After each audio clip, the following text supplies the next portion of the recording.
할렐루야. 아멘. 다 함께 조용한 기도하심으로 수요 성서 연구를 주님께 드리겠습니다.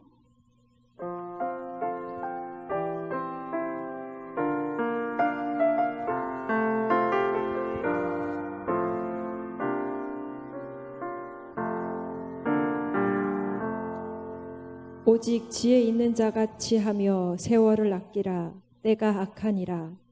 오직 주의 뜻이 무엇인가 이해하라.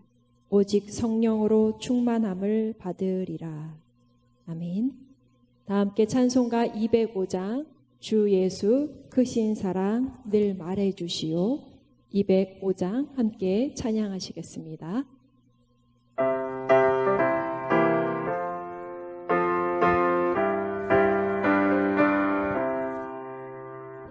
주 예수 크신 사랑 늘 말해주시오. 나 항상 듣던 말씀 또 들려주시오.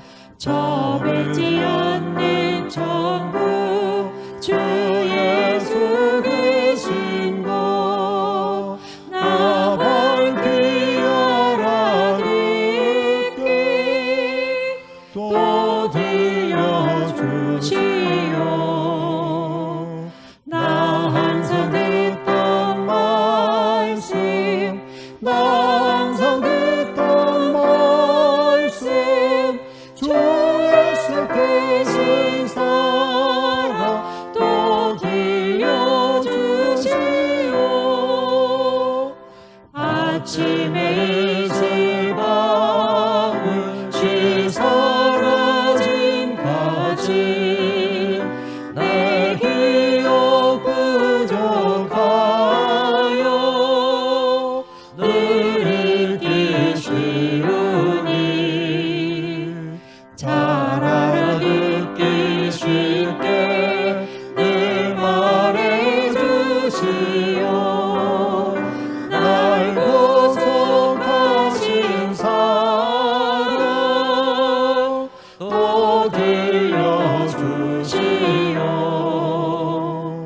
나 항상 듣던 말씀 나 항상 듣던 말씀 주 예수 계신 사랑 또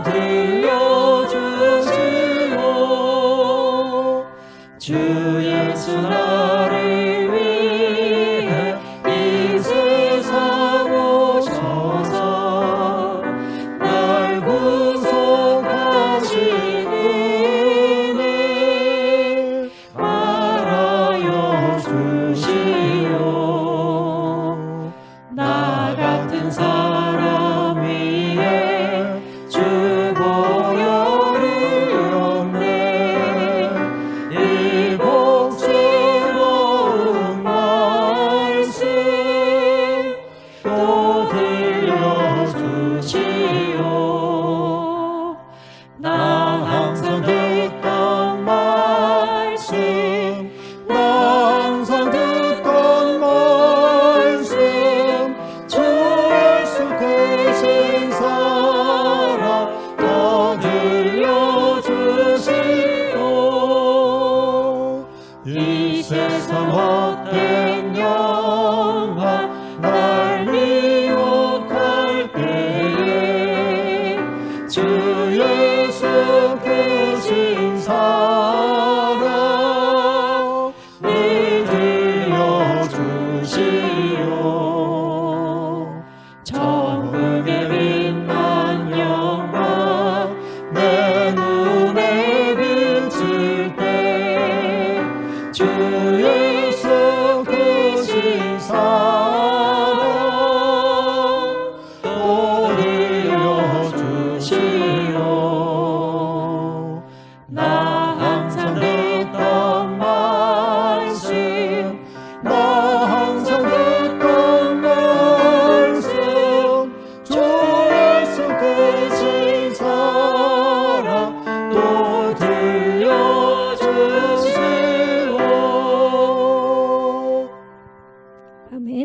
우리 한 장 더 찬양하시겠습니다. 208장입니다.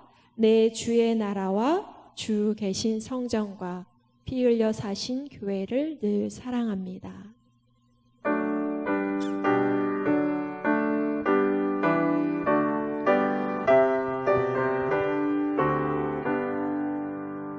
내 주의 나라와 주 계신 성전과 피 흘려 사신 교회를 늘 사랑합니다.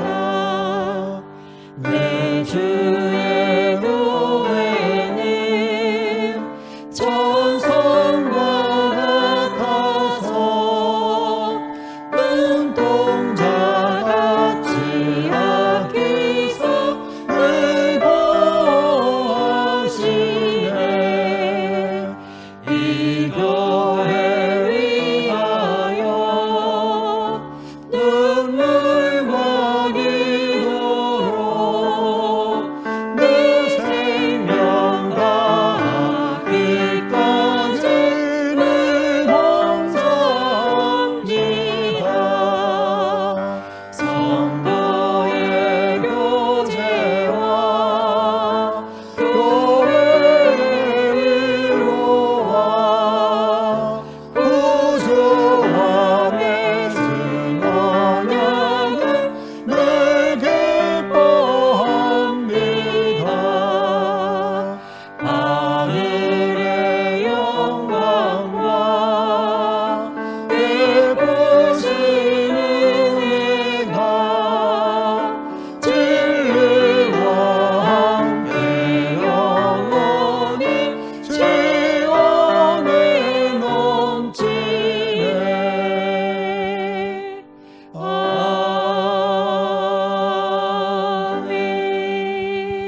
아멘. 이 시간 예배를 위해서 임선희 권사님께서 영상으로 기도해 주시겠습니다.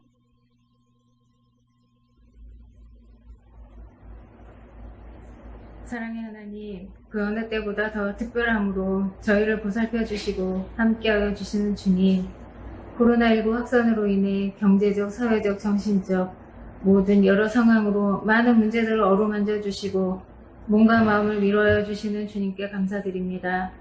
지금 겪고 있는 이 상황이 어렵고 힘들지만 모두가 잘 이겨낼 수 있는 지혜와 힘을 주시옵소서. 연약함과 부족함을 주님께 맡기며 담대함으로 변함없는 믿음으로 저희의 삶을 주관하여 주시옵소서. 저 자신을 돌아봅니다. 온전히 주님만 바라보지 못했음을 회개합니다. 주님 말씀 앞에서 멀어지지 않게 붙잡아 주시고 주님께 열심으로 기도하며 복된 삶을 살아가게 하여 주시옵소서. 저희들 열악한 상황 속에서도 흐트러지지 않는, 얕아지지 않는 믿음으로 서게 하여 주시옵소서. 주님, 또한 담임 목사님과 교육자님들을 보호하여 주셔서 그 어느 때보다 더 큰 힘을 주시고 건강함을 허락하여 주시옵소서. 하루빨리 주님의 성전에 모여 찬양과 기도로 주님 뵙기를 소원하며 성도들과 교제를 나누는 시간이 앞당겨질 수 있도록 주님 역사하여 주시옵소서. 질병의 아픔으로 고통받는 환우들에게 주님의 거룩한 손길로 질병이 사라지고 한시라도 빨리 회복되게 하여 주시옵소서. 연로하신 어르신들의 건강도 허락하셔서 저희 모두가 기쁜 얼굴로 만날 수 있도록 늘 지켜주시고 보호하여 주시옵소서. 눈앞에 놓여진 큰 산을 모든 이들이 넘을 수 있도록 주님의 크신 계획과 뜻을 위해 저희가 합심하여 기도하게 하시고 주님 앞에 늘 겸손함으로 저희 삶의 중심은 오직 주님 한 분뿐임을 잊지 않게 하여 주시옵소서. 사랑과 은혜가 충만하신 지금도 살아계셔서 역사하시는 우리 주 예수 그리스도 이름으로 기도드리옵나이다. 아멘.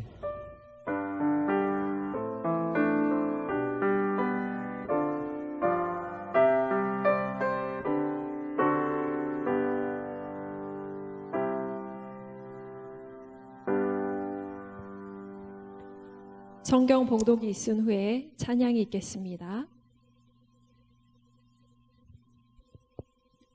이 시간 우리에게 주시는 하나님의 말씀은 열왕기하 5장 1절로 7절까지 말씀입니다. 아람 왕의 군대 장관 나아만은 그의 주인 앞에서 크고 존귀한 자니 이는 여호와께서 전에 그에게 아람을 구원하게 하셨습니다. 그는 큰 용사이나 나병 환자더라. 전에 아람 사람이 떼를 지어 나가서 이스라엘 땅에서 어린 소녀 하나를 사로잡음에 그가 나아만의 아내에게 수종들더니 그의 여주인에게 이르되 우리 주인이 사마리아에 계신 선지자 앞에 계셨으면 좋겠나이다. 그가 그 나병을 고치리이다 하는지라.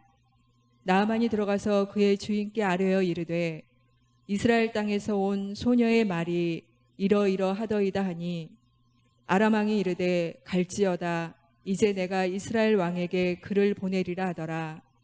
나아만이 곧 떠날새 은 10달란트와 금 6,000개와 의복 10벌을 가지고 가서 이스라엘 왕에게 그 글을 전하니 일러스되 내가 내 신하 나아만을 당신에게 보내오니 이 글이 당신에게 이르거든 당신은 그의 나병을 고쳐주소서 하였더라. 이스라엘 왕이 그 글을 읽고 자기 옷을 찢으며 이르되 내가 사람을 죽이고 살리는 하나님이냐? 그가 어찌하여 사람을 내게로 보내 그의 나병을 고치라 하느냐? 너희는 깊이 생각하고 저 왕이 틈을 타서 나와 더불어 시비하려 함인 줄 알라 하니라. 이는 살아계신 하나님의 말씀입니다.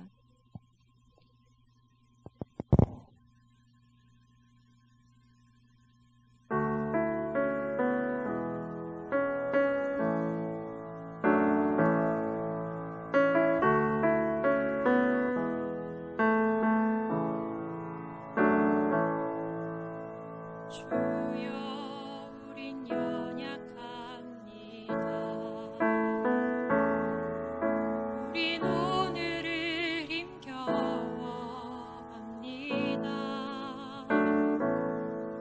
주 뜻 이루며 살기에 부족합니다.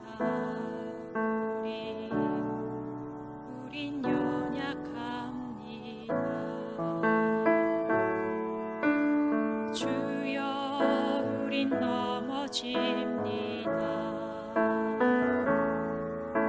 오늘 하루 또 실수합니다. 주의 긍휼을 구하는 죄인입니다. 우리 주만 바라봅니다. 한없는 주님의 은혜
아멘.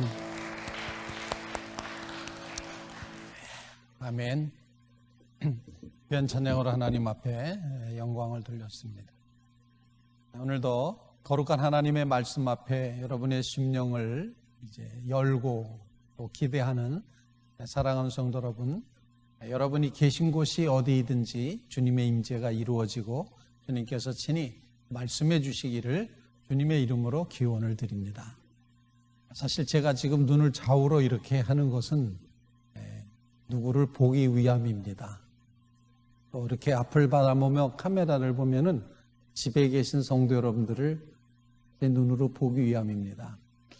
저는 요즘 그런 걸 느낍니다. 성도 여러분들은 저를 다 보고 계시겠지만 저는 여러분을 볼 수 없기 때문에 마치 내가 감옥에 갇혀 있는 것 같은 그런 느낌을 아주 강하게 받고 있습니다.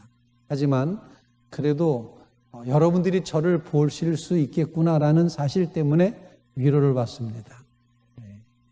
여러분이 계신 곳에서 좀 하나님의 놀라운 은혜가 넘치시길 바랍니다. 주님의 평화가 함께 하시기 바랍니다. 혹시 마스크를 하셨더라도 한번 미소를 지어보시기 바랍니다. 지금 마스크 속에는 미소가 있는 거죠. 바로 그렇게 정말 하나님 앞에 이 어려운 상황 속에서도 하나님이 우리와 함께 계신다는 확신을 가지고 여러분들이 꿋꿋하게 정말 이 어려운 시대를 기도함으로 주님 의지함으로 그렇게 살아가시기를 간절히 바랍니다. 오늘 나아만 장군 이야기에 이제 이야기를 하게끔 되는데 그 앞서서 된 일을 다시 한번 복습하는 의미에서 생각을 해봅니다. 엘리사 당시에 영적인 생활 가운데서 하나님을 섬기면서 하나님만 의지했던 사람들이 엘리야만 있지 않고 당시에 확실하게 이렇게 이제 표현되는 것이 선지자 학교가 있었다라고 표현을 하고 있고, 그리고 오직 하나님을 섬기는데 하나님의 말씀을 대하는데 전심을 다해서 나갔던 전념했던 그런 사람들이 있었습니다. 선지자들이었다. 뭐 생도라고도 표현을 했고 이제 이렇게 표현을 했는데 그 선지자들은 이게 하나님만 추구하고 하나님만 바라다 보니 그들의 살림살이는 결코 넉넉하지 않았습니다. 가난 속에 살았습니다. 그리고 다른 사람들, 다른 백성들이 도와주는 것으로 도움에 의존하면서 살았습니다. 거기다가 이제 앞서서 이야기했던 이제 엘리사 시대 때 미성년의 그 선지자 생도 하나가 이제 아내와 자식을 남겨놓고 죽었습니다. 그런데 이런 상황에서 어린 자식을 거느린 과부는 정말 아주 곤궁에 빠지기가 너무도 쉬웠다는 거죠. 이미 선지사 생도일 때도 돈 벌어오는 거 없었고 남 도움받아 살았는데 그 사람마저 죽게 되자 큰일 났습니다. 그런데 이스라엘 법에 따르면 아마 이 여인이 살림살이가 어렵다 보니까 여기저기 꼬다가 쓴 것 같습니다. 빌려다가 내가 언제까지 갚겠다 이렇게 말하고 계속해서 빚을 졌던 것 같습니다. 그런데 유대인의 율법에 의하면 빚을 지면 채권자는 빚을 갚을 수 없는 채무자를 6년 정도는 종으로 부릴 수 있도록 그렇게 이제 되었었습니다. 출애굽기 21장 2절의 율법에는 그렇게 법을 정하고 있었습니다. 그래서 자식이 노예로 팔려가게 된 그런 형편에 있었던 한 여인, 그리고 그 여인에게는 정말 이 엘리사가 너네 집에 뭐가 있느냐라고 했을 때 기름이 마지막 남아있는 기름 조금뿐이 없습니다. 그때 엘리사는 기름 기적을 베풀어 주죠. 동네에 가서 그릇을 빈 그릇 다 채워와라, 다 가지고 와라. 이렇게 해서 정말 많은 기름이 주어졌던 그런 사건, 바로 그런 것과 같이 엘리사에게도 같은 권능이 임하게 된다는 것을 보여주고 있습니다. 하나님의 도우심으로 말미암아서 이 일이 벌어지게 됩니다. 그래서 여기서 중요한 것은 지난 시간에도 말씀드렸지만 하나님께서 축복을 부어주시려 그럴 때, 그때 은혜의 비가 쏟아질 때, 은혜의 축복이 떨어질 때, 그때 우리는 믿음의 그릇을 준비해야 된다. 그런데 하나님 앞에 은혜를 받겠다고 하면서 요만한 종지를 내다가 놓고 받겠다 그러면은 받겠죠. 물론 얼마만큼 받겠습니까? 종지만큼 받겠죠. 종지, 뭐 많은 거, 종지, 뭐 간장을 담든지 뭐 이렇게 양념을 살짝 할 때 그때 사용하는. 그런데 거대한 이제 항아리를 갖다 놨다 그러면은 그만큼의 하나님의 축복을 받게 되겠죠. 이처럼 하나님의 은혜는 마련된 믿음의 용량만큼 채워지게 된다라는 것입니다. 그리고 하나님의 말씀을 절대적으로 신뢰하고 그 말씀대로 할 때 가능해진다는 겁니다. 엘리사가 그렇게 얘기했습니다. 그 여인에게 그릇 다 빌려오고 그리고 문 닫고 들어가서 아들하고 둘이서 빈 그릇에다가 기름을 따르도록 해라. 그런데 기름을 따라서 옮겨놓고 따라서 옮겨놓고 따라서 옮겨놓고 하는데 계속 기름이 나오는 것입니다. 놀랍지 않습니까? 혹시 그런 기름병 하나씩 성도 여러분들에게 하나님이 주신다면 얼마나 좋을까? 그런 생각을 해요. 따르기만 하면 나오는 거예요. 그걸 뭐 우리식으로 하면 화수분이라 그래야 되나요? 화수분? 계속 쏟아져 나오는, 끊임없이 쏟아져 나오는 이제 그런 모습을 보여줍니다. 그런데 그릇이 다 채워져서 이제 더 이상 아들이 얘기합니다. 더 이상 빈 그릇 없습니다. 그랬을 때 기름이 딱 끊어졌다. 이게 성경 말씀의 내용이었죠. 근데 여기서 기름이라는 것은 하나님이 생명을 선사하시면서 내리는 복, 그거를 기름에 비유하고 있습니다. 하나님이 생명을 선사로 선물로 주시면서 우리에게 생명을 선물로 주시면서 내리는 복, 그 복을 상징하는 것을 기름이라고 표현을 하는 것이 성경의 생각이라는 것입니다. 그래서 하나님이 생명을 계속해서 이제 주시는 겁니다. 바로 이와 같은 생명의 복을 준비한 그릇만큼 기름을 채우게 됐다. 생명을 채우게 됐다. 이런 표현이 되는 것입니다. 바라기는 주님께서 부어주시는 이 생명의 선물 기름의 축복이, 기름 부으심의 이 축복이 성도 여러분들의 삶 속에, 여러분의 가정 속에, 여러분의 심령 가운데 가득 채워지시기를 주님의 이름으로 부탁을 드립니다. 이처럼 하나님을 충성스럽게 말씀 따라서 했던 선지사 생도의 아내였던 과부 얘기와 함께 또 한 여인이 이제 등장을 하게 되죠. 그는 사실 엘리야가 오고 가고 하는 길 중간쯤에서 이제 집을 가지고 있었는데 그가 여행 중인 이 예언자 엘리사에게 거처와 음식을 마련해 주는 그런 수냄 여인이 여기 이제 등장하게 됩니다. 이 여인은 엘리사가 거룩한 사람이고 하나님과 아주 가깝다는 것, 하나님의 뜻을, 하나님의 역사를 마음껏 이루는 사람이라는 사실을 알아차렸습니다. 이 알아차리는 믿음의 눈이 얼마나 귀중한지 모릅니다. 여러분, 우리는 하나님이 사실 우리 곁에 지나가셔도 우리는 모를 수 있어요. 왜? 눈이 안 열려 있기 때문에. 하나님의 역사가 지금 진행되고 있는데 그걸 못 볼 수 있다는 겁니다. 왜? 눈이 가려져 있기 때문에. 대개 눈은 무엇에 가려지는 줄 아십니까? 인간의 욕심과 교만이 눈을 가리게 만듭니다. 탐욕과 교만이 눈을 가리게 만듭니다. 하나님의 역사가 막 진행돼도 그걸 모르는 거예요. 누가 가르쳐줘도 안 보이는 거예요. 얼마나 답답한 일입니까? 자, 그런데 이 여인은, 수냄 여인은 엘리사가 이루는 하나님의 역사를 보는 눈이 있었어요.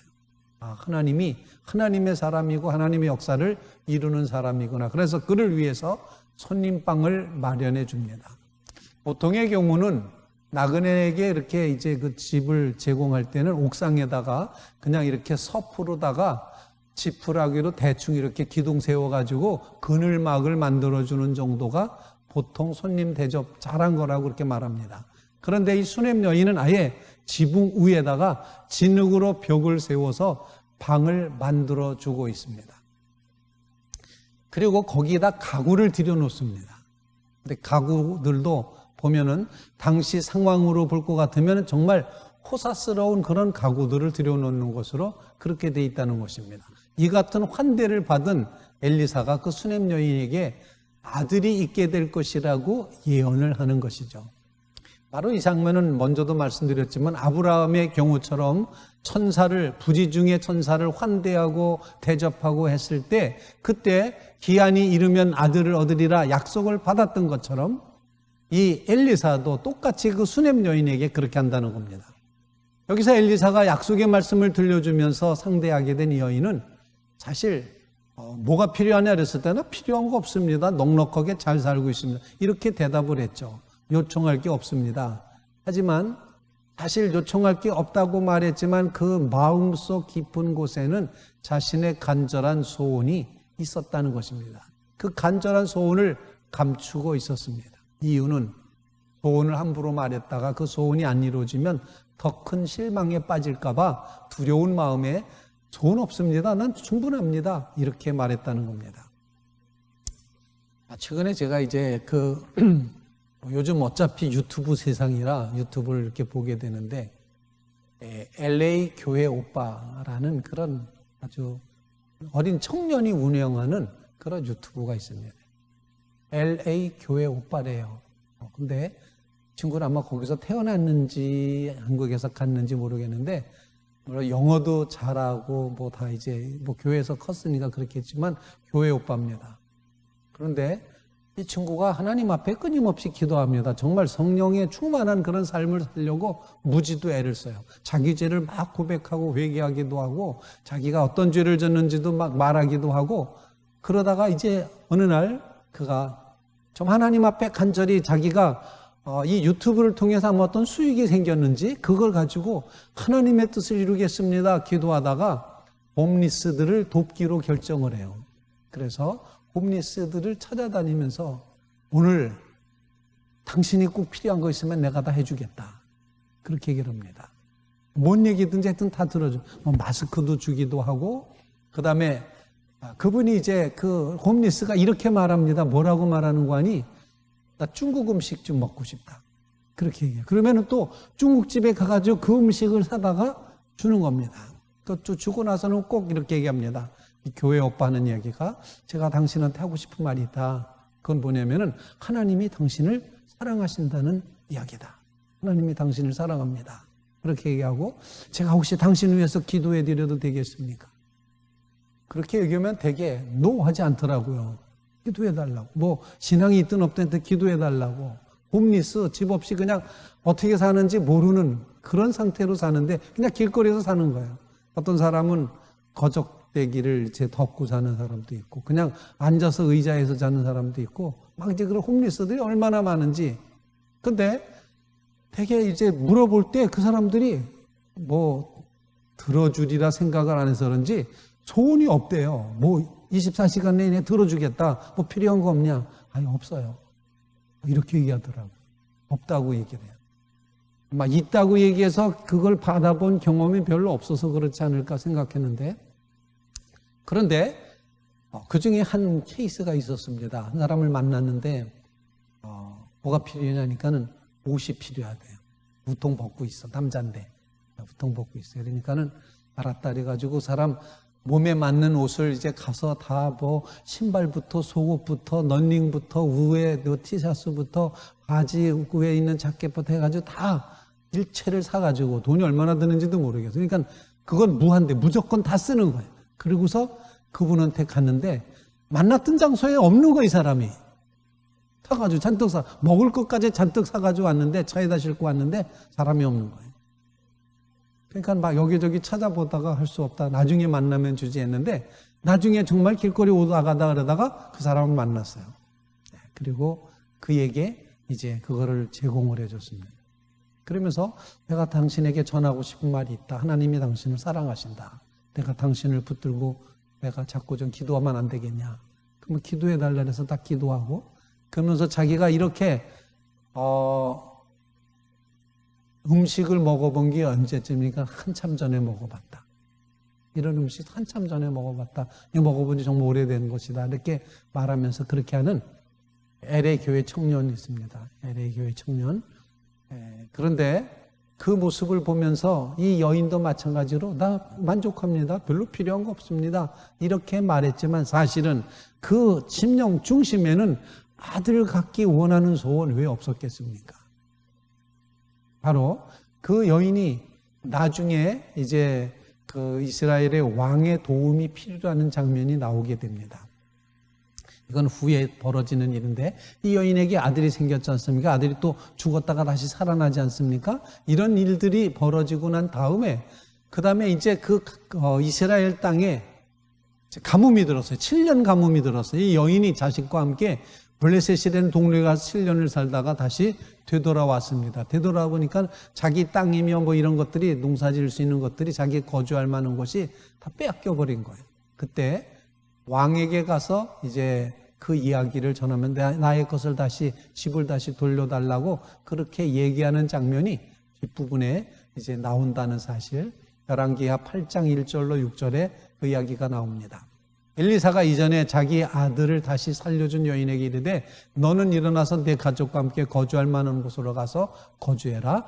여호와께서 기근을 부르셨으니 그대로 이 땅에 7년 동안 임하리라 하니 여인이 일어나서 하나님의 사람의 말대로 행하여 그의 가족과 함께 가서 블레셋 사람들의 땅에 7년을 우고하다가 7년이 다음에 여인이 블레셋 사람의 땅에서 돌아와서 자기 집과 전토를 위하여 호소하려고 왕에게 나갔더라. 그때 왕이 하나님의 사람의 사환, 즉 엘리사의 사환 게하시와 서로 말하 이르되 너는 엘리사가 행한 모든 큰 일을 내게 설명하라 하니 게하시가 엘리사가 죽은 자를 다시 살리신 일을 왕에게 이야기할 때 그 다시 살린 아이의 어머니가 자기 집과 전토를 위하여 왕에게 호소하는지라. 게하시가 이르되 내 주 왕이여 이는 그 여인이요 저는 그의 아들이니 곧 엘리사가 다시 살린 자니이다 하니 왕이 그 여인에게 물으매 여인이 설명을 하자 왕이 그를 위하여 한 관리를 임명하여 이르되 이 여인에게 속한 모든 것과 이 땅에서 떠날 때부터 이제까지 그의 밭의 소출을 다 돌려주라 하였더라. 이렇게 해서 이 여인의 이야기가 뒷부분에도 나온다는 사실 여러분들이 기억하시길 바랍니다. 자, 하나님 앞에 이렇게 소원을 아뢰고 응답을 받았습니다. 그리고 놀랍게도 하나님의 역사가 진행되어져 가는 그런 부분에 계속 여인의 이야기가 계속되고 있습니다. 오늘 열왕기하 5장의 말씀에도 보면은 이 아람왕 군대 장관, 아람왕의 군대 장관이었던 나만 이야기, 여기에도 여인 이야기가 끼어 있습니다. 아니, 여자아이 이야기가 끼어 있습니다. 아람 사람들은 북이스라엘과 전쟁 중이었습니다. 아마 이때 아람 왕은 베나닷이라는 그런 왕이었을 거다 생각을 하게 됩니다. 베나닷, 이스라엘과 끊임없이 이렇게 대결 관계를 갖고 중간에 한번 한 3년 정도 전쟁을 쉬기도 하고 뭐 이렇게 하던 그런 관계였습니다. 그런데도 여기서는 아람군 최고 사령관이 승리한 것을 가르쳐서 여호와 덕분이라고 표현을 합니다. 본문의 문둥병은 그냥 막 번져나가는 악성 나병은 아니었던 것 같고 마른 버짐을 가리키는 듯하게 보이기도 합니다. 그런데 역시 이 병도 마찬가지로 심해지면은 고립될 수밖에 없는 그런 질병이었다는 것입니다. 나아만이 아직도 임금에게 마음껏 이렇게 나아갈 수 있었던 것을 보면 이 문둥병이 초기인 것으로 생각할 수가 있습니다. 병이라는 것, 그것은 너나 할 것 없이 병 그러면은 이렇게 사람을 어떻게 어떤 의미에서는 교류하게 만드는 능력이 있는 것 같아요. 이제 이런 이야기가 있습니다. 병은 사람을 서로 이렇게 친구가 되게 해요. 어떤 사람이 강도를 만났어요. 강도가 들어와가지고 손들어! 꼼짝 마! 막 이렇게 이제 하는 거예요. 그런데 이 사람이 손을 못 들어. 왜 손 안 들어? 손 들어! 한숨만 쏜다! 막 이렇게 하는 거예요. 그러자 이 사람이 뭐라고 말하는 거니? 내가 신경통이 있어가지고 팔을 들 수가 없다고. 그렇게 얘기를 해요. 네? 이게 이제 어떤 목사님의 예화에 나오는 이야기인데, 그러니까는 강도가 또 신경통이 있어? 나도 신경통이 있어. 이러면서 두 사람이 막 신경통 얘기를 하는 거예요. 뭐가 좋대더라, 뭐가 어떻게 했더라, 저겠지라 막 이러면서 하다가 이 강도질하러 들어간 사람이 내가 왜 들어가는지 모르는 거야. 여러분, 병은 이렇게 좀 국경을 넘어서고 너 나를 넘어서가는 어떤 그런 약간의 힘이 있는 것 같아요. 당신 그 병이야, 나도 그 병이야. 그러면은 왠지 동질감이 느끼고 동병상련이라고 가까이 느껴지는 거예요. 자, 그래서 병 때문에 국경을 넘어갑니다. 서로 대적 관계를 넘어가는 겁니다. 또 인간적인 차원에서 반대, 원수의 나라일지라도 원수의 민족일지라도 연결해주는 그런 힘이 있지 않은가. 아니, 강도하고 강도 만난 사람하고가 서로 신경통 얘기하다가 친구가 된다니까요. 정말 놀라운 이야기입니다. 죄의 높은 나하만이었지만 스스로를 아주 작게 낮추어서 적의 하나님에게 도움을 구해야 되는데, 이것도 여인, 어린아이, 계집아이라고 표현되어 있는 어린아이에 대해서 그 아이를 통해서 이루어집니다. 오늘 그래서 제목을 히브리 뭐라고 했죠 우리가? 히브리 여자, 아이, 여인, 히브리 여인.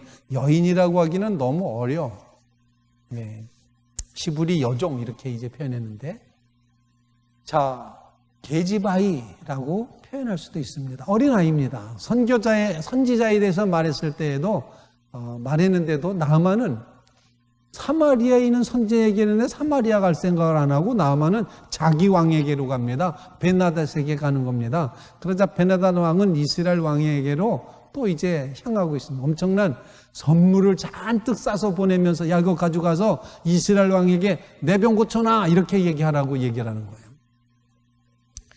자, 보낸 선물의 양을 보면은 이 부탁이 얼마나 중요한 부탁인지, 얼마나 정말 책임적으로 해야 되는 부탁인지를 보여주는 거예요. 엄청난 재물을 실어서 보내는 겁니다. 자, 그런데 이스라엘 왕은 자기 왕으로서 할 수 있는 한계를 넘어선 일이거든. 아니, 내가 병 고치는 무슨 마술사도 아니고 이제 이렇게 되는 것입니다. 아람 사람들이 자기를 병 고치는 놀라운 능력을 가진 하나님 같은 임금으로 생각했다면 당신네들 잘못 짚은 겁니다. 난 그런 사람 아닙니다. 이래서 이 이스라엘 왕이 깜짝 놀래가지고 이제 옷을 찢습니다. 옷을 찢는 것은 이제 놀랐다는 표시이기도 하고, 상했다는 표시이기도 하고, 회개의 표시이기도 하고, 안타까움의 표시이기도 하고, 원통함의 표시이기도 했습니다.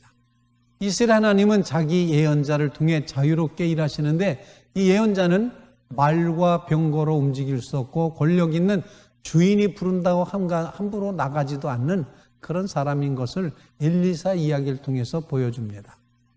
치료를 어떻게 하는가에 대해서 나아만도 본문에 보면은 이제 나름대로의 생각이 있었던 거죠. 조금 뒷부분의 이야기지만 내 생각에는 내 선지자가 나와가지고 상처에다가 막 뭘 바르고 이러면서 기도하고 주문해오고 막 이럴 줄 알았다라고 생각을 하는 거죠. 그러면 나아만의 생각에는 가까운 자기 나라 산지에서 흘러나는 맑은 강, 다메섹의 강이 훨씬 낫지. 이렇게 오래 흘러가지고 다 때묻은 요단강, 이제 뿌연히 요단강 물하고는 견줄 게 아니라 생각을 했던 겁니다. 제일 높은 나아만의 저항을 이겨낸 것은 이번에도 그 신하들이, 아랫사람들이, 아니 장모님 씻어서 깨끗하게 하라는데 왜 그거를 거부합니까? 라고 이야기를 해서 결국에는 시험을 받는다라고 요단강물에 7번 몸을 잠근다라는 이야기를 우리가 잘 알고 있습니다. 이 물에다가 몸을 잠그는 건 어쩌면 세례의식일 수 있겠다 생각을 하고 사람을 새로운 태도로 새로운 사람으로 바꾸는 그런 의미가 있겠다 생각을 합니다. 유일하신 하나님을 이후에 병을 고친 다음에 나아만의 태도가 완전히 달라집니다. 그러면서 이제 엘리사에게 고백을 하고 내가 다른 신한테 절하는 경우가 있었는데 그거는 내가 하고 싶어서 하는 게 아니라 이제 우리 왕이 가서 절하면 나도 가서 따라해야 되기 때문에 어쩔 수 없이 그때는 절할 거지만 그 외에는 내가 살아계신 하나님만 섬기겠다 이렇게 고백을 하는 거죠. 살아계신 하나님은 선물이나 다른 어떤 인간적인 힘으로도 움직일 수 없다는 사실, 이런 거를 엘리사는 맹세형식을 들어서 나 선물 안 받는다 이런 이야기를 통해서 이제 이야기를 하고 있습니다. 지금 제가 엘리사의 요 이야기를 앞부터 끝까지 쭉 대충 말씀을 드린 겁니다. 이제 다시 앞으로 돌아와서 히브리 여종 이야기를 이제 같이 나눠보도록 합니다. 인간의 삶은 겉으로 봐서는 판단하기 참 어렵습니다. 남 보기에는 부러워할 만한 그저 훌륭한 스펙도 갖추고 있고 또 집안도 좋고 외모도 좋고 뭐 재산도 많고 명예나 권력 다 가졌다고 해서 무조건 다 행복한 것만은 아니다라고 생각을 합니다. 사실 앨범을 들춰보기만 하면 한 장만 넘겨보면 거기에 아픈 사연들 없는 사람 누가 있겠는가 이런 생각을 갖게 됩니다. 저는 늘 저 자신이 그래도 하나님께서 은혜를 주셔서 앨범을 들춰봐도 그 아픈 사연이 그렇게 많은 사람은 아니었다라는 것에 대해서 늘 감사하며 살고 있습니다. 물론 어렸을 적에 죽을 뻔한 그런 수술도 했고 남의 뼈를 가지고 살아가는 그런 존재이긴 하지만 제가 요즘 계속 조금 신경 쓰는 게 있어요. 이 화면 앞에, 여러분 앞에 이렇게 화면 앞에 서면 제가 기울어져 보여 자꾸. 이거 기울어져, 왜 이렇게 기울어지지라고 화면이 잘못됐나? 이런 생각을 하기도 합니다. 그런데 여하튼 한꺼풀만 들어가 보면 사연이 있다는 거죠. 아픈 그런 사연들이 있습니다. 정말 마음속에 트라우마가 있어요. 상처가 있어요. 그래서 그것만 건드려내면 슬프고 아프고 괴롭고 고통스럽고 그래서 그런 트라우마와 상처가 있다는 것 자체가 우리로 하여금 하나님을 향하여 나가게 하는 통로가 될 수 있다는 것입니다. 아무리 힘들고 어려워도 그것을 이제 통해서 하나님을 향해 갈 수 있습니다. 화려해 보여도 속사정은 아무도 모르는 겁니다. 나는 새를 떨어뜨릴 만한 권력자여도 억만금을 가졌던 부자라고 할지라도 어찌할 수 없는 위기에 부닥칠 때가 있다. 그때는 누구든지 다 외롭고 힘듭니다. 하지만 바로 그 절망의 순간, 그 막혀있는 바로 그 순간이 하나님을 만나는 통로가 될 수 있다는 사실 여러분 꼭 기억하시기 바랍니다. 그래서 나쁜 게 나쁜 것만으로 끝나는 게 아닙니다. 그 나쁜 것을 통해서 하나님을 향하여 나가는 길이 열릴 수 있다는 사실. 사도 바울도 자기를 찌르는 심각한 가시가 있지 않았습니까? 얼마나 고통스러웠으면 하나님께 3번씩이나 이것 없어지게 해달라고, 낫게 해달라고 기도했다고 솔직하게 고백했습니다.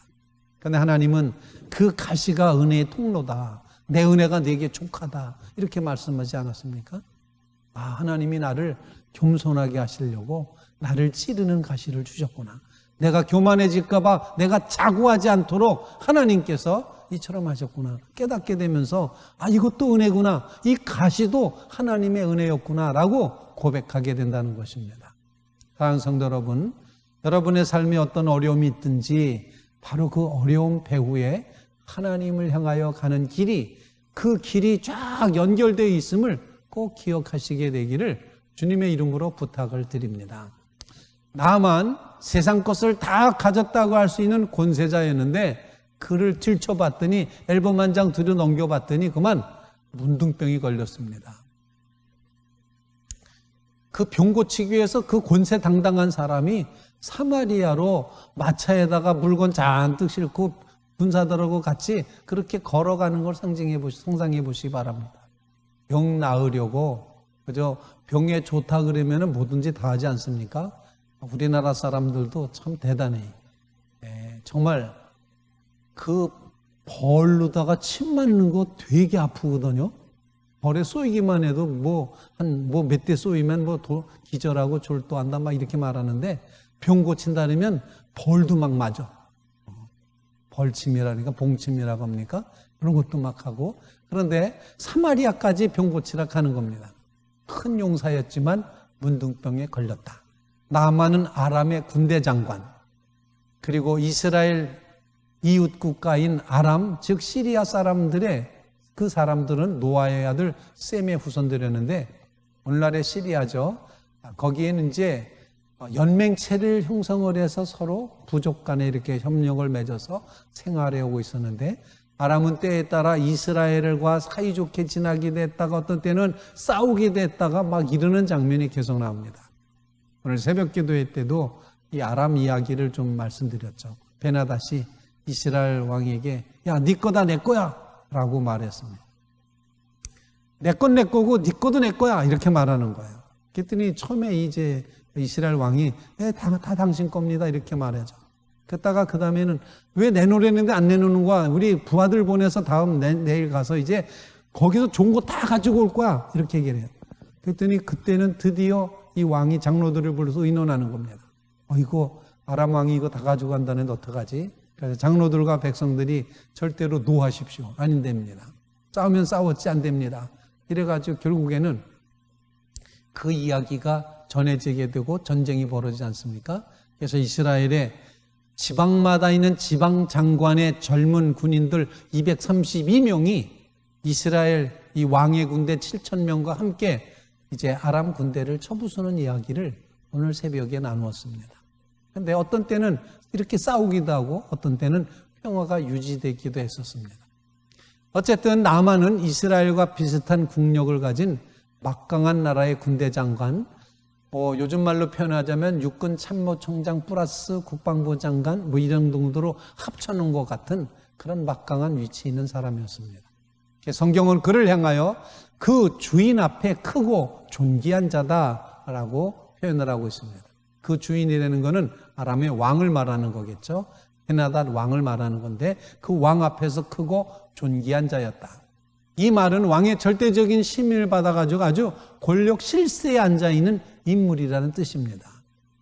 그러니까 나아만은 그냥 어떻게 운 좋은 인연으로 높은 자리에 앉은 사람이 결코 아니고 능력도 있었고 충성심도 있었고 전쟁에서 이기기도 했고 그래서 아람 왕에게는 없어서는 안 될 국가에 큰 공을 세웠던 인물이었다는 겁니다. 근데 그 나만 장군을 설명하는 말씀에도 이렇게 말합니다. 이는 여호와께서 전에 이제 나만으로 하여금 아람을 구원하게 하셨습니다. 나만이 시리아 자기네 나라를 구원했는데 큰 전쟁을 승리로 이끌었는데 그것조차도 하나님이 하신 것이다. 이렇게 해석을 하고 있습니다. 아마 우리나라로 치면은 이렇게 을지문덕 장군 같이 살수대첩에서 승리를 이끈 그런 장군과 같은 존재였을 것이다. 그래서 을지로는 왜 을지로인 줄 아시겠죠? 을지로 왜 을지로예요? 거기는 을지문덕 장군을 기리고자 을지로라고 이름을 붙인 겁니다. 세종로는 왜 세종로죠? 세종대왕을 기념하는 거죠. 그다음에 충무로가 있죠. 충무로는 왜 충무예요? 이순신 장군을 기념하기 위해서 그 길을 이렇게 한 것처럼 똑같이 왕 앞에 크고 존귀한 자다. 그런데 그가 승리했던 것은 하나님의 은혜였다. 하나님이 역사하셨다. 이렇게 말하고도 있습니다. 이 말은 다른 말로 표현하면은 나만이 하나님을 믿고 고백하고 하나님 편에 서기도 전에 하나님께서 이미 그에 대해서 아시고 그와 함께 하셨고 그에게 은혜를 베풀어 주셨고 그에게 승리케 하셨다. 이걸 우리 기독교적인 용어로 표현하면은 먼저 베푸시는 하나님의 은혜였다라고 표현을 하게 되는 것입니다. 하나님을 안 믿는 사람도 성공하고 하나님의 은혜로 정말 잘 사는 경우도 있을 수 있다는 것입니다. 나만은 처음에는 몰랐지만 하나님을 알고 난 뒤에는 자신의 힘으로 이루었다고 생각한 모든 것이 몽땅 다 하나님의 은혜였음을 깨닫게 되는 것입니다. 여러분 그렇지 않습니까? 하나님의 은혜 아닌 것이 없다. 그 은혜가 나를 살렸다. 그 은혜가 나를 살게 한다. 이것이 우리의 신앙 고백입니다. 생각할수록 은혜 아닙니까? 생각할수록 은혜다. 자, 그런데 이렇게 하나님의 은혜도 먼저 베푸신 은혜도 알지도 못하는데 은혜를 받았고 왕의 총애도 받았고 백성들은 다 박수 쳐주는 그런 나만 장군에게도 문둥병이 생겼다는 겁니다. 이 한센병 아주 심각한 병이죠. 흔히 하는 말로 제가 어렸을 적에도 섬에 살았지 않습니까? 섬에서 떨어진 또 섬에 살았는데도 가끔 말 안 들으면 부모님들이 그렇게 너 그러면 문둥이가 잡아간다 이렇게 얘기를 해요. 문둥이가 잡아간다 이렇게. 그래서 문둥이가 뭘까 그때부터 이제 굉장히 그런데 가끔 그 시골까지도 뭘 얻으러 오는 사람이 있어요. 다 이제 붕대로다 칭칭 이렇게 다 감고 모자 푹 눌러 쓰고 막 이렇게 하고서 감고 도와주세요 그리고 그러면 나중에 그 사람 다녀가면 좀 문둥병 환자라고 이렇게 얘기했던 그런 시절이 있었습니다. 지금은 한센병 환자들이 이렇게 잘 이제 관리하면서 유지하면서 살 수 있도록 소록도라든지 이렇게 격리시설에서 지나고도 있습니다. 당시 의학으로는 치료 불가능한 것이었고, 그리고 바로 그 환자들을 격리해서 살아야만 됐기 때문에 사람 취급을 안 했어요. 짐승 취급하는 겁니다. 그래서 예수님 시대 때도 10명의 문둥병자들이 갈릴리도 아니고 사마리아도 아닌 중간 지점에 모여 살았다. 10명의 문둥병자 있었다지 않습니까? 돌아와 감사한 사람은 사마리아 사람 한 사람뿐이었지만 주님께서 그들을 치유해 주셨습니다. 심지어는 이 문둥병은 하나님의 저주로 생긴 병이다. 천형이다. 하나님이 벌 주신 병이다. 자, 이렇게 정말 천하를 호령할 수 있는 나아만에게 이 병이 걸렸다는 것, 저는 큰 용사나 문둥병자더라. 의미심장한 말입니다. 큰 용사도 문둥병에 걸릴 수 있습니다. 사자같이 그 강한 사자도 아프면 보통 동물이나 마찬가지입니다. 결국에는 사자가 어떤 가시 하나가 찔려가지고 염증 생겨서 그러면은 세월은 가지만 점점 결국 사자가 죽더라고요. 우리가 아무리 능력 있고 잘났고 막 이렇다 할지라도 훌륭하다 할지라도 아플 수 있다라는 사실, 우리 힘으로 헤어나가기 힘든 고난의 암초가 우리 앞에 놓일 수 있다. 이 사실을 우리가 인정해야 된다는 겁니다. 나만 아마 그동안 자기 문둥병 걸렸는데 가만히 있었겠습니까? 다 동원해 봤겠죠. 뭐 해볼 걸 다 해봤겠죠. 그래도 안 낫는 겁니다. 인간적인 노력을 아무리 해도 빠져나올 수는 늪에 빠져버렸습니다. 문둥병이 그런 병이라는 거죠. 주위 사람들도 저분 참 훌륭한데 최고인데 저 병만 없으면 얼마나 좋을까 그렇게 말했을 겁니다. 다 좋은데 한 가지가 문제예요. 다 있는데 한 가지가 없어요. 그게 뭡니까? 건강이 없다. 요즘 그런 얘기 많이 합니다. 다 있어도 건강 없으면 소용없으니까 건강이 최고야. 건강해야 돼. 건강해야 돼. 사랑하는 성도 여러분, 우리 아현중앙교 교회 여러분 모두 다 건강하시기를 간절히 바랍니다. 그 무엇보다도 건강이 있어야 된다. 그래서 제 친구들이 계속 메시지를 주는데 무슨 메시지를 주는 거 아니? 걸으면 산다, 누우면 죽는다 이렇게 계속 메시지를 줘요. 운동하라는 거죠. 걸으면 산다, 누우면 죽는다. 무서운 얘기 아닙니까? 자, 다 있는데 한 가지 없다. 그 건강이 없는 겁니다. 그런데 전혀 예상치 않은 곳에서 구원의 길이 열려집니다. 그것은 바로 전에 이스라엘과 아람이 서로 전쟁하는 중에 이스라엘군을 포로로 잡아왔어요. 근데 이스라엘 출신 여자아이, 계집종이라고 표현할 수 있는 하인, 여자아이 하인, 이 여종이 나만 아내의 하녀로 일을 하고 있었습니다. 이 여인도 사실 신세를 한탄하자면 아마 소설을 꾸미면서 신세를 한탄할 수 있겠죠.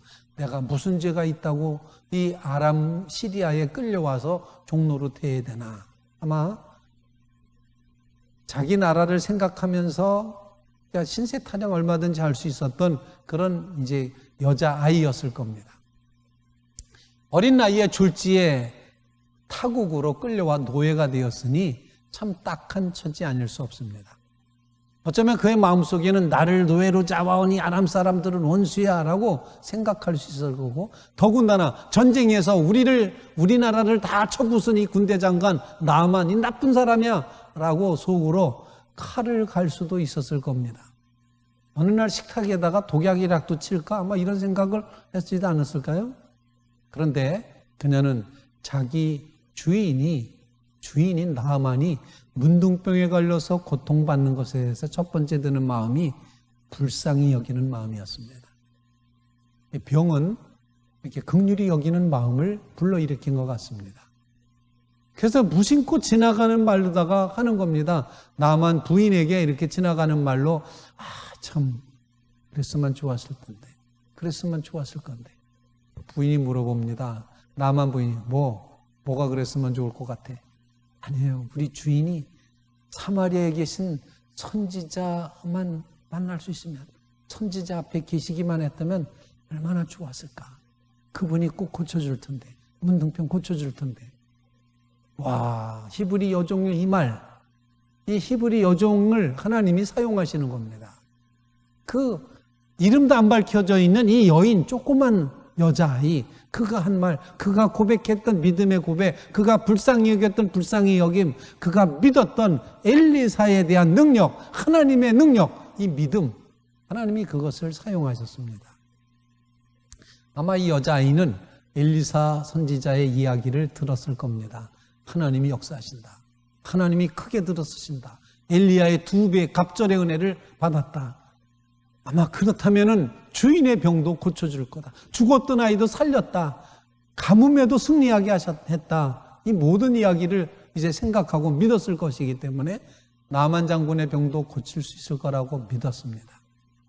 나만의 구원은 이렇게 한 노예 소녀에게서부터 출발해 간다는 것입니다. 이 단서가 중요합니다. 그냥 슬쩍 아니 노예 소녀가 이야기했는데 그거를 그냥 얘기하나 보다 이렇게 지나갈 수 있지 않겠습니까? 값어치가 이미 떨어져. 노예잖아요. 노예가 하는 말 무슨 효과가 있겠어요? 그런데 놀랍게도 이방인이었던 이 나만의 부인과 나만은 그 말이 들린 겁니다. 그 말이 나를 살리는 길이 되겠구나를 들은 겁니다. 무관심할 수도 있었는데 그 말을 들었습니다.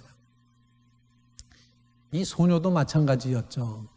그냥 주인이 아프건 말건 그냥 내가 할 일 한다. 내가 노예로 잡혔으니까 언제 내가 자유함을 얻을까? 내가 언제 풀려날까? 이 생각만 하고 살았다면은 아마 하나님의 역사를 이루는 일을 못했을지 모르겠습니다. 그런데 자신의 처지와는 상관없이 옆에 사람의 이 나만의 그 고통스러움을 긍휼히 여기면서 민감하게 도우려고 반응했다는 겁니다. 결국 하나님의 엄청난 구원의 역사에 큰 역할을 하게 되었다라는 것입니다. 이 여자아이는 내가 노예된 것 불행이었다 생각했을지 모르지만 그 불행이 하나님의 뜻을 이루는 역사가 되었다라는 것입니다. 우리 인생을 단편적인 시각에서만 보면 비극 상황일지 모르지만 하나님의 쓰시기에 따라서 놀라운 축복의 상황이 될 수 있다는 것, 여러분 믿고 고백하며 그렇게 살아가시기를 주님의 이름으로 부탁을 드립니다. 그냥 아프기만 하고 괴롭기만 하고 잃어버리기만 하고 손해만 보는 게 결코 아니라는 것. 그래서 뭐 세옹지마라는 말도 이제 말할 수 있는데 뭐 그래야 잘하는 얘기 아닙니까? 내가 키우던 말이 도망가서 없어졌어. 얼마나 억울해. 말값이 요즘 엄청나대는데. 그런데 이거 동네 사람이 와서 위로합니다. 아니 말이 없어서 어떻게 해요? 불쌍해 죽겠네 그러자 글쎄요 이렇게 말하는 거예요. 그런데 며칠 지났더니 이 나갔던 말이 자기 친구들 말을 잔뜩 데리고 들어왔어. 와, 얼마나 신이 나요. 기뻐해야 되는데 동네 사람이 와서 얼마나 좋으세요 그랬더니 글쎄요 또 이러는 거예요. 근데 어느 날 자기 아들이 말 타다가 떨어져서 다리가 부러졌네. 사람들이 와서 또 얘기하는 거예요. 아들이 이렇게 다쳐서 부상 입어서 어떻게 해요? 불쌍하네요. 그랬더니 글쎄요 또 그러는 거예요. 근데 얼마 있다가 전쟁이 나서 마을 청년들이 다 군대 끌려가서 다 죽는데 완전 불구자니까는 전쟁이 안 나갔어요. 그래서 이 사람만 살았다.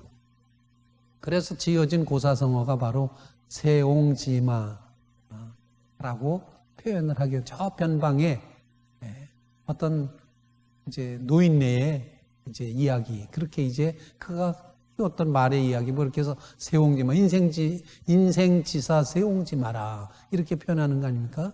사람의 삶은 다 두고 봐야 된다. 나쁘다고 하지만 좋을 수 있고 좋다고 하지만 나쁠 수 있는 것이고, 그러니 거기에 그 상황에 따라서 이랬다 저랬다 그러지 말고 꾸준하게 가라, 아마 이런 의미 아닐까요? 어떤 자리에서든지 자기 문제에만 빠져 있지 않고 하나님에 대한 믿음과 이웃에 대한 사랑을 잃지 않고 살아가면 하나님께서 분명히 사용해 주실 것입니다. 전쟁의 포로가 된 것이 나만 문둥병 치유에 결정적 도움을 주게 될 줄을 누가 알았겠습니까? 나만같이 거대한 장군이 자기 노예에게서 들은 그 한마디로 병 고치게 될 줄 누가 알았겠습니까? 내가 뛰어나서 가진 게 많아서 축복의 통로가 되는 게 아니라 순종하는 마음으로 항상 영적인 눈이 열려 있게 될 때, 하나님에게 쓰임받기를 원할 때, 그때 하나님께서는 쓰신다는 겁니다. 나만도 그깟 계집종의 말을 가지고라고 흘려버릴 수 있었는데 이상하게도 하나님께서 역사하시겠구나라는 마음이 생기는 겁니다. 하나님을 아직 몰라도 하나님이 예비하시는 사람이라면 남들이 그냥 넘길 말에도 아주 예민하게 반응하고 집중하는 겁니다. 하나님에 대해서 더욱 집중하는 것, 그게 선택받은 사람의 증거가 될 수 있습니다. 여러분, 그냥 지나가는 말로 하는 이웃 아당네가 이제 지나가는 말로 하는 그 말 한마디 속에도 하나님의 음성이 깃들일 수 있다는 사실 꼭 기억하시기를 바랍니다. 그냥 들어넘기면 끝이지만, 그런데 그것이 하나님의 음성이 될 때 우리는 정말 심각하게 그 음성에 의해서 인생이 바뀌어질 수 있다는 것, 하나님의 역사를 이룰 수 있다는 것, 여러분 꼭 기억하시길 바랍니다. 그런 의미에서 여러분 계속해서 하나님 이야기를 수시로 하시기 바랍니다. 전도하시기 바랍니다. 하나님이 역사하실 겁니다. 하나님이 힘 있습니다. 하나님이 능력 있습니다. 끊임없이 여러분들이 말하시기 바랍니다. 여러분이 지나가는 말로 한 한마디가 다른 사람에게 하나님의 뜻을 이루는 놀라운 구원의 통로가 될 수 있다는 사실 꼭 그렇게 기억하시고 하나님 이야기를 끊임없이 간증하며 살아가는 믿음의 성도들이 되셨으면 좋겠습니다. 자, 여자 어린아이 말을 들은 나아만이 아람 왕에게 이 사실을 고하고 도움을 청하죠. 이스라엘 사마리아라는 단어만 알아들었지 나머지를 다 몰랐습니다. 그냥 자기 나라 왕에게 그 이야기를 합니다. 아람 왕은 기꺼이 나아만을 돕기 위해서 나서서 선물 잔뜩 가지고 은 10달란트, 금 6,000개 바꿔서 됐나요? 금이 10달란트, 은이 6,000개, 의복 10벌, 그리고 나아만에게 이제 들고서 가는 겁니다. 금 6,000개, 엄청난 양이었을 거예요. 68.4kg, 은 10달란트, 340kg에 해당되는 은, 엄청난 보화를 들고 가게 되는 겁니다. 의복 10벌, 얼마나 화려한 이제 당시 왕의 복장과 같은 비싼 옷들이었을 겁니다. 자, 이만한 대가를 치르고라도 나만 너는 고쳐야 된다. 이렇게 값을 치르고 하기를 원했던 겁니다. 왕은 이스라엘 왕에게 문둥병을 고쳐주소서라고 편지까지 친서까지 보내는 것입니다. 이제 공이 나아만에게 있던 공이 아람 왕에게 갔고 아람 왕에게 있던 공이 이스라엘 왕에게 넘어갔어요. 공이 넘어갔어. 문제를 해결해야 돼. 뜨거운 감자야. 어찌할까? 이쪽 손에 잡을까? 이쪽 손에 잡을까? 고민하는 거예요. 그러다가 편지를 읽은 그 이스라엘 왕이 자기 옷을 찢으면서 내가 어찌 하나님이 간데 문둥병을 고치랴 이렇게 말하는 거예요. 아, 이거는 문둥병 못 고치면 너네 죽어? 너네 우리 전쟁하는 거야? 라고 시비 거는 거라고 깨닫게 되는 겁니다. 말하는 쪽과 듣는 쪽이 저마다 처한 상황에 따라서 해석이 달라질 수 있다는 걸 보여주는데 아람 왕은 정말 고쳐주십시오라고 보낸 것이고 이스라엘 왕은 시비 걸려고 하는구나 이렇게 깨달았다는 거죠. 비록 현재는 평화로운 시대라고 하지만 아람은 이스라엘과 항상 팽팽한 대치관계에 있었던 그런 사람들이고 거기다가 군대 장관을 고쳐주라 이렇게 말했으니 무서운 원수 사이인데 만약에 여기서 문둥병 때문에 나아만이 죽었다면 이거는 정말 우리 편에 좋을 경우이기도 하지만 상대편에는 전쟁 걸 일이기도 하다라는 겁니다. 더더군다나 하나님의 저주로 여겼던 병, 인간의 힘으로 도저히 고칠 수 없다는 것을 이 이스라엘 왕이 알고 있었기 때문에 야 이거는 하늘에서 별 따달라는 것과 똑같다. 이거는 시비 거는 거다. 이건 분명히 못할 줄 알고 이제 못하면은 너 죽어 이렇게 하는 거랑 똑같은 거다. 전쟁으로 이제 나갈 거다라고 생각해서 옷을 찢었다라고 되어 있다는 것입니다. 아람 왕은 불가능한 숙제를 이스라엘 왕에게 던짐으로 전쟁할 핑계를 찾는구나라고 이스라엘 왕이 생각하게 됐다는 거죠. 사실 아람 왕은 계집종이 말한 이스라엘 선지자 엘리사를 염두에 두고 왕의 협조를 부탁한 것인데 믿음 없는 이스라엘 왕은 엘리사를 잊어버렸던 거예요. 믿음이 없는 사람은 믿음의 역사를 볼 수가 없습니다.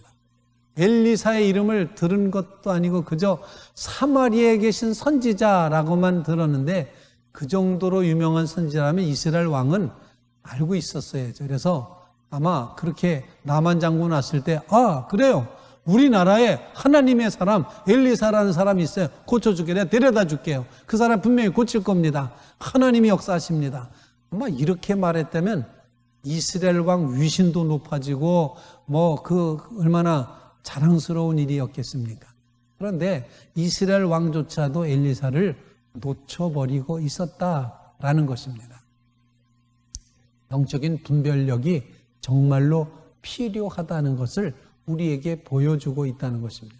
바라기는 우리에게 영적인 눈이 분명히 열려질 수 있기를 간절히 바랍니다.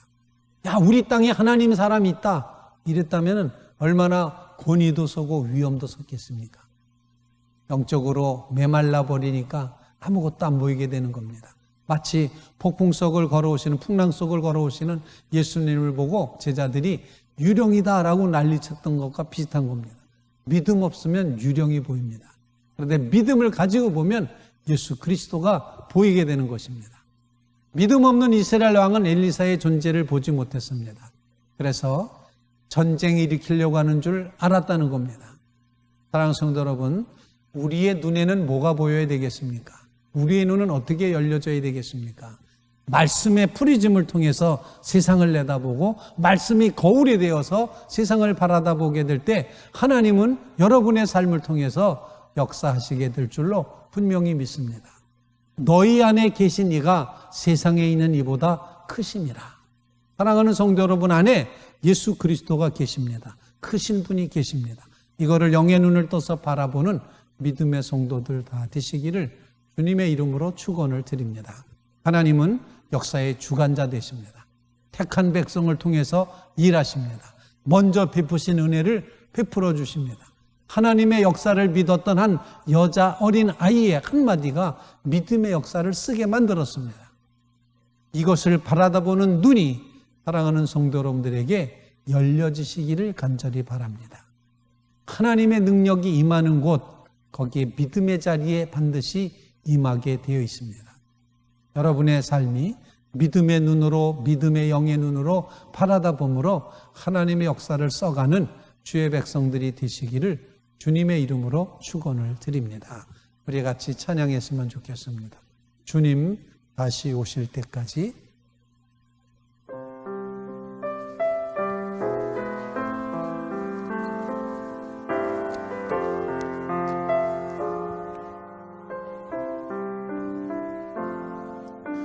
주님 다시 오실 때까지 나는 이 길을 가리라. 좁은 문 좁은 길 나의 십자가 지고 나의 가는 이 길 끝에서 나는 주님을 보리라. 영광에 내 주님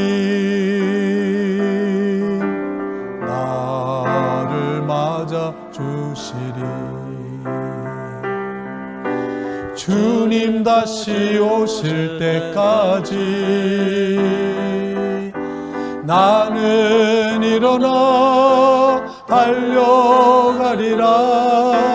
주의 영광 온 땅 덮을 때 나는 일어나 노래하리. 내 사모하는 주님 온 세상 구주시라. 내 사모하는 주님 영광의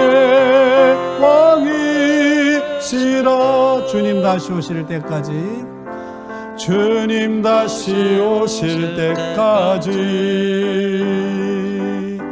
나는 일어나 달려가리라. 주의 영광 온 땅도 돌 때 나는 일어나 노래하리. 내 사모하는 주님 온 세상 구주시라.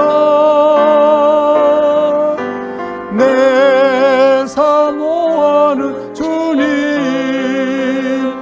영광의 왕이시. 영광의 왕이시. 영광의 왕이시라. 영광의 왕이시라.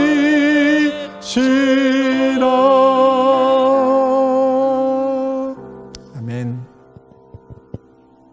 다음 주 수요일은 추석 관계로 수요 성서 연구를 방학하도록, 쉬도록, 휴강하도록 그렇게 하겠습니다. 기억하시기를 바랍니다.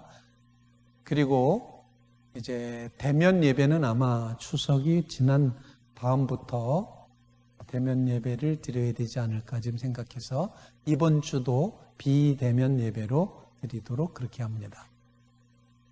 하나님 앞에 정말 이 비대면 예배도 규정상으로다는 예배 요원만 참석하도록 그렇게 돼 있고, 예배당 좌석이 300석 이상이면은 50명까지는 허락이 되는 그런 규정이 있습니다. 기억하시고 비대면 예배로 이번 주에 드리신다. 다음 주 수요일 날은 오전 오후 다 휴강한다. 이렇게 기억하시면 되겠습니다. 기도드리겠습니다.